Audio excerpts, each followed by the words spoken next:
Hello. Thanks for providing me this opportunity. I feel a bit overwhelmed, frankly, after Surajit, Prabhat, and then Satyajit and Probit's speeches. It feels like Sachin Tendulkar, Saurav Ganguly, Dravid, and Virendra Sehwag has batted, and now Yusuf Pathan comes into the scene. When it's like I'm a bit overwhelmed, but nevertheless, I'll try to uh, bring in to the table an element of which needs more attention and also being discussed very seriously in the country is the role of uh, publicly provided health services in this time of the pandemic. And what the pandemic experience has clearly taught us is that we need a very strong public health system. We saw that whatever response has been during this lockdown period or even post lockdown period towards health has been largely driven by the government health services, whereas private sector failed to respond to the crisis to a large extent. There were several cases of overcharging, uh, and in certain pockets where private sector could play some role. And either majority of the private providers were unwilling to help overcome the crisis, or they completely shut down because of various reasons.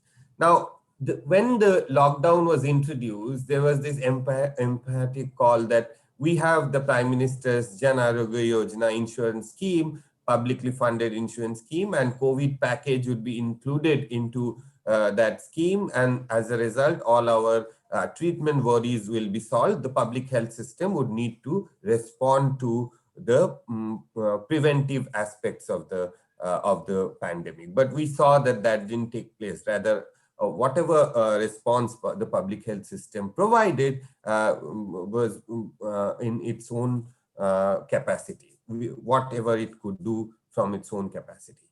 The problem is the response that we saw is also in a way reflective of the class character of our government and the public health system. Why I say so?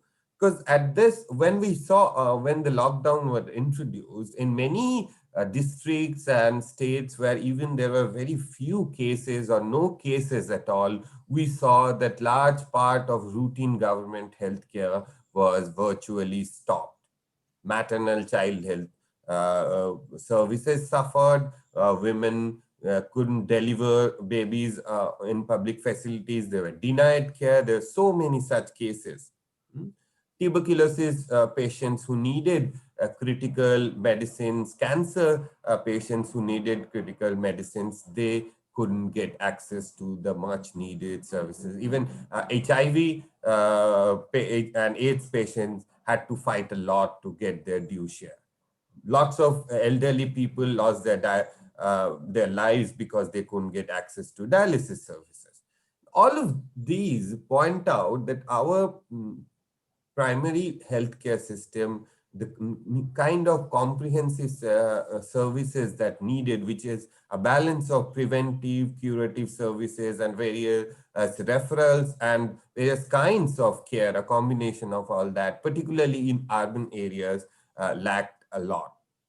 Now, in all of this, what really was striking and a positive feature was role of frontline health workers. We heard stories about how they fought this pandemic very bravely, putting aside their family needs, their own safety. So many of them suffered because and succumbed to the COVID.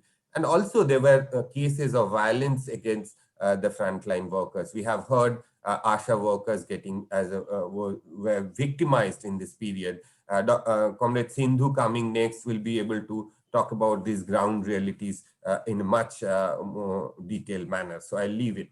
Uh, One aspect I would like to bring in here, which is that what was the happening in the health system before the pandemic was not very encouraging. If we see hospitalization care as an indicator of access to healthcare, we'll see that between 2014 and 2017-18, for various social groups, for various income groups in urban areas, rural areas, hospitalization rate declined. Surajit Prabhat had rightly pointed out that the period of the demonetization and high unemployment rate that prevailed before lockdown could be one of the reasons why such decline happened, though there are data issues which cannot be ruled out at this point. Other important point I want to bring here is that the public funded health insurance schemes, which PMJY, the predecessors of PMJY, they couldn't resist this decline. So even if people were covered under public funded health insurance, their hospitalization access declined in the period before the pandemic. So what pandemic would bring in is further accentuation of the inequalities and the lack of access. Now, one of the major ways that this can be reversed, the inequalities in access and some of the effects of the lack of health system can be reversed, is through consistent augmentation of public spending on health. And this is much known for all of us, for particularly this audience, that our per capita public spending on health is much, much lower compared to many of our BRICS countries, our so-called competitors in the developing world. And also many of the Asian neighbors spend much more than what we do. Obviously, our public health system is much weaker compared to many of these countries. Now, in that context, when we see the current, I'd like to spend a few minutes on the union budget, because a lot of emphasis and hype was created during the pre-budget session that this time public health, government investment on health would be increased significantly, and in a way responding to the expectation of the people. Now, in fact, the government and the finance minister responded to that expectation, and they showed now that there is an 137% increase in public spending on health.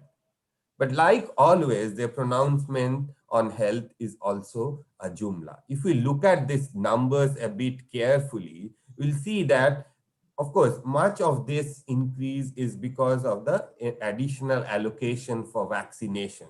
Though the 35,000 crore allocated is not enough to provide universal access to vaccination to all the adult people, the 90 crore people that Surajit has talked about. We need more resources for that, but that's another matter. But if we take that out, the other important thing is a huge expansion, like 49,000 crore additional investment in rural drinking water and sanitation. Now, this is unprecedented in the history of in any central government scheme, that in a year 14 additional such huge additional resources have been put in. It's very unlikely that this investment would be realized and allocation would be actually spent. But that's another point. If we take all of these additional elements out, we see that compared to previous budget estimate, there is only 11% nominal increase.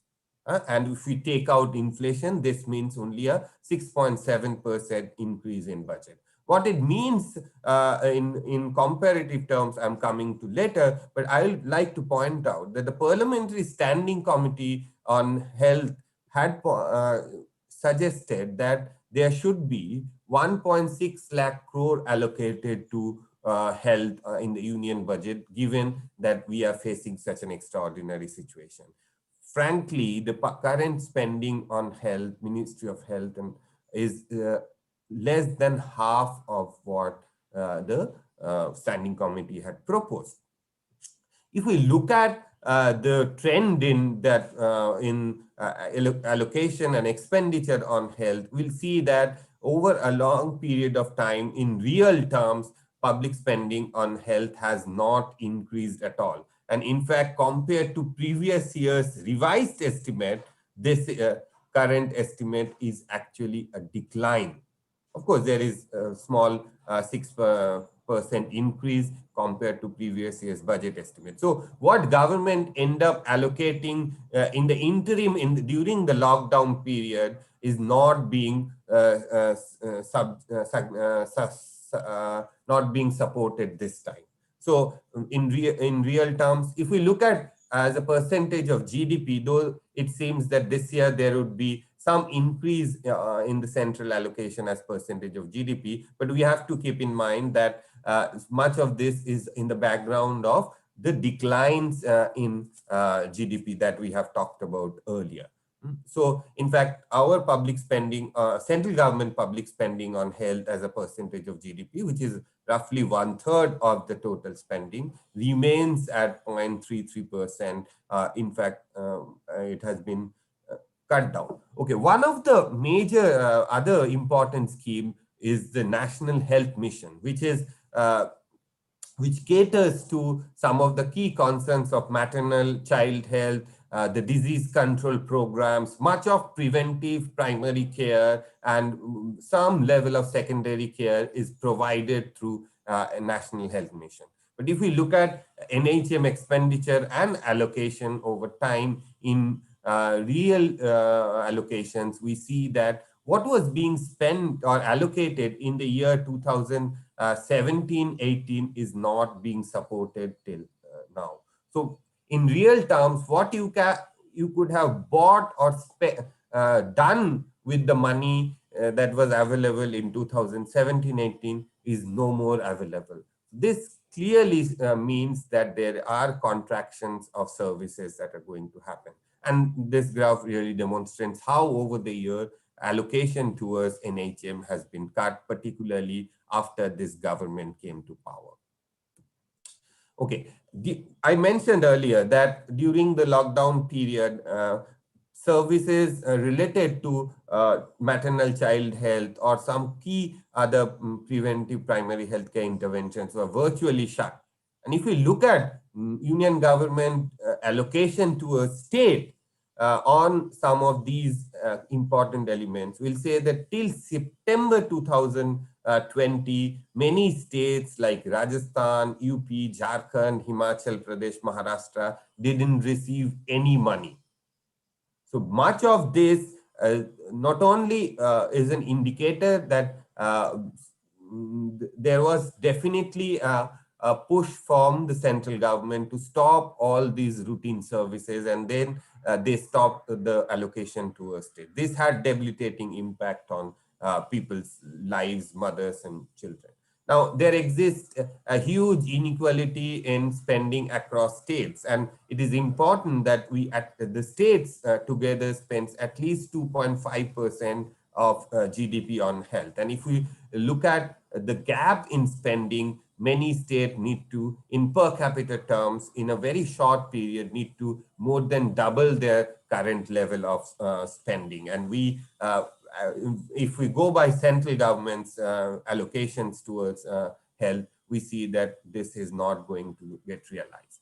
Now, the other important point that I want to bring out is that there exists steep inequalities in terms of healthcare infrastructure across states. If we take bed population ratio or say villages which have any government health facility, we'll see that in states like Kerala, where there are 100% villages all the villages have health facilities.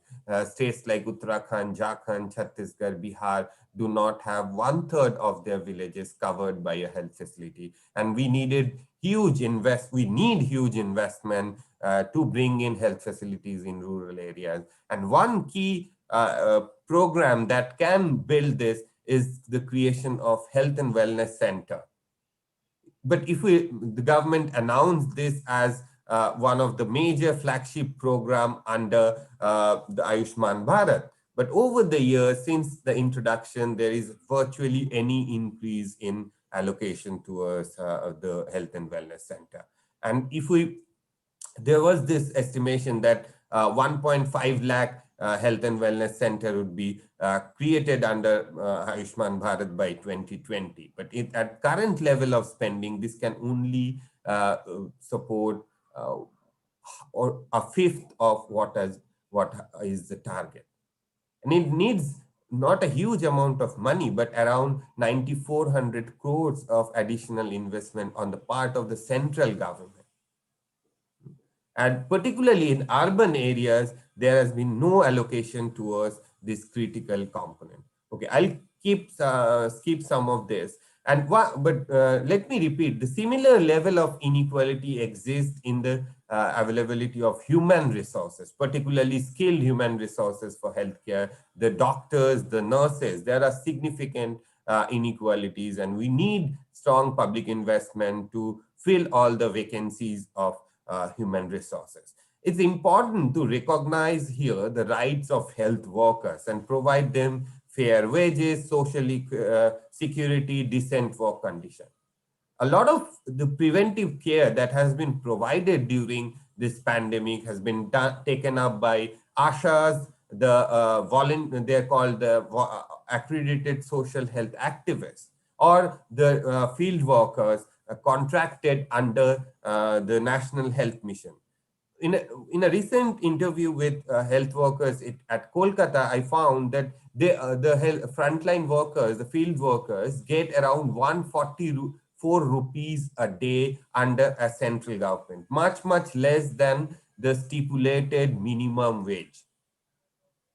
If all the ASHA workers and frontline workers need to be at least provided the status of full-time worker and provided something around 18,000 rupees per person per month.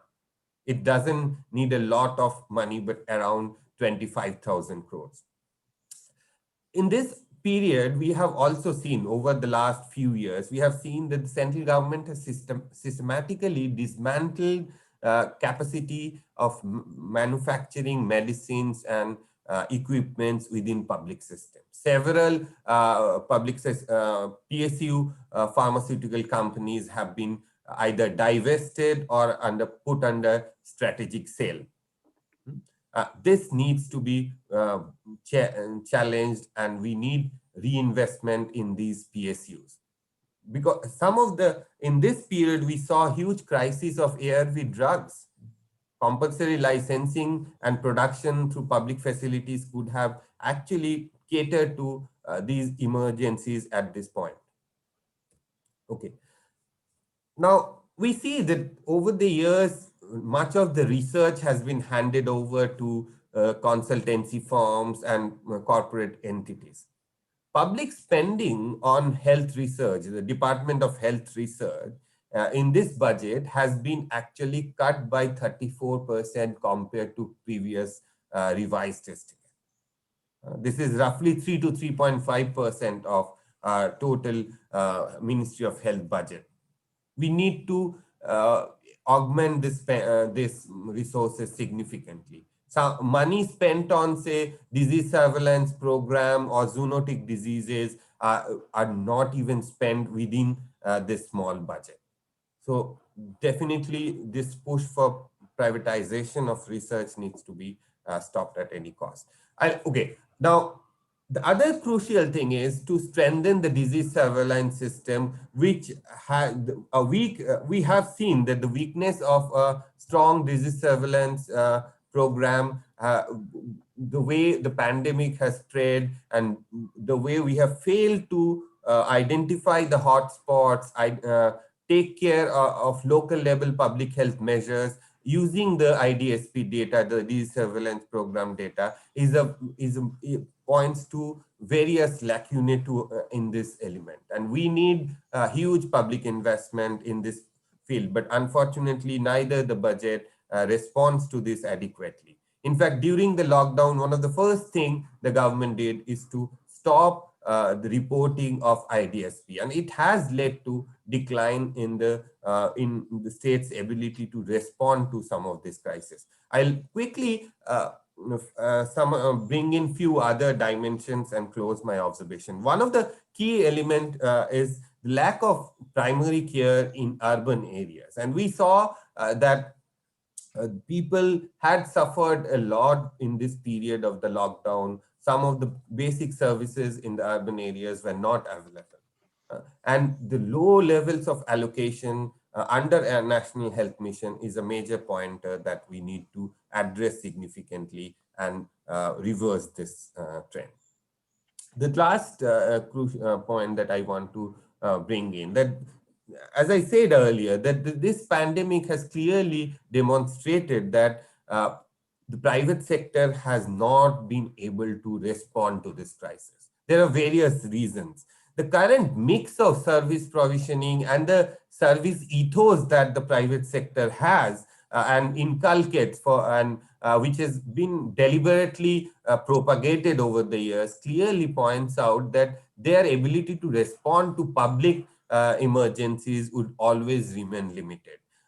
Regulation is a crucial method to change this situation and bring in some discipline to private sector, but that may not be adequate.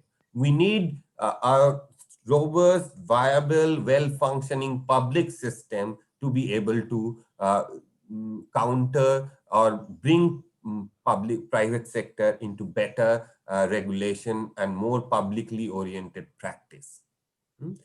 In this period, we see that ignoring all the evidence of a lack of performance on the private sector, government is putting in efforts to privatize district hospitals, bring some of the district hospitals into PPP mode. We need to resist such trends. And the last point that I want to bring in is that the PMJY, the Prime Minister's Jan Arogya scheme, which is a tax-funded health insurance scheme, where the idea is public money would be used to access service in the private sector, is one of the must-hype scheme of this current government, a continuation of what was happening earlier. But the scheme clearly failed to provide access to healthcare services for poor and deprived section in this period. And we need an alternative framework. In some states like Kerala, we saw that defunct private facilities were brought under public control and were roped in to the management of COVID care. We need greater penetration of public service, particularly in the urban area, in the form of primary care, so that some of these schemes of siphoning public